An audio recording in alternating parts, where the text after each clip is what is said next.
ते निकलने के हाँ हाँ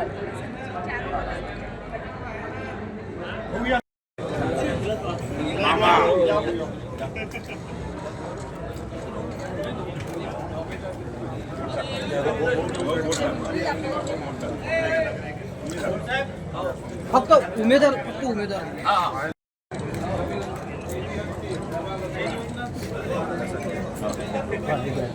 आता फक्त उमेदवार दोन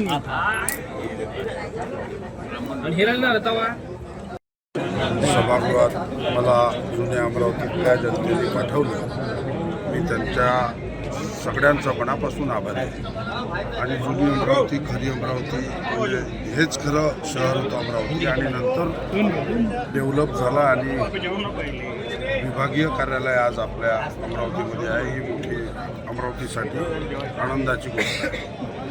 जुन्या अमरावतीच्या सगळ्या नागरिकांची सेवा करणं, सुखदुःखाच्या कामात सहभागी होणं, जुन्या अमरावतीतला सर्व विकास करणं हे आपलं कर्तव्य समजून वागणारा मी एक कार्यकर्ता आहे. सगळ्या समाजाचा, सगळ्या जाती धर्माचा पाठिंब्यामुळं सगळ्याची सेवा व विकासासोबत वैयक्तिक कामात मी सतत लोकांच्या कामी पडणारा कार्यकर्ता असल्यामुळं त्यांनी मला 7व्यांदा निवडून दिलं.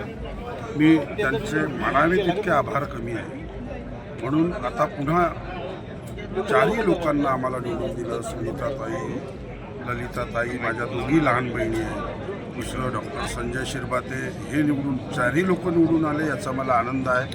आणि काय वाटते 32 जागेचा निकाल आला त्यापैकी 32 जागेपैकी 13 जागा काँग्रेसने जिंकलेल्या आहेत.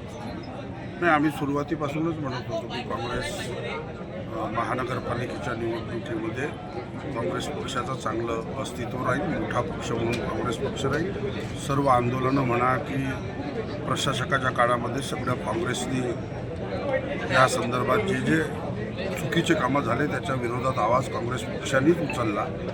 आणि आमचे सर्व नेत्यांच्या आशीर्वादाने काँग्रेस पक्षाचे 13 नगरसेवक आता रिझल्ट जेवढा लागला त्याच्यापैकी 13 लोक निवडून आले. ही मोठी गोष्ट आहे. मोठा पक्ष काँग्रेस पक्षच राहील. महापौर काँग्रेसचा असेल या संदर्भात मी नक्की सांगू शकत नाही. पूर्ण रिझल्ट आल्यावर बोलू.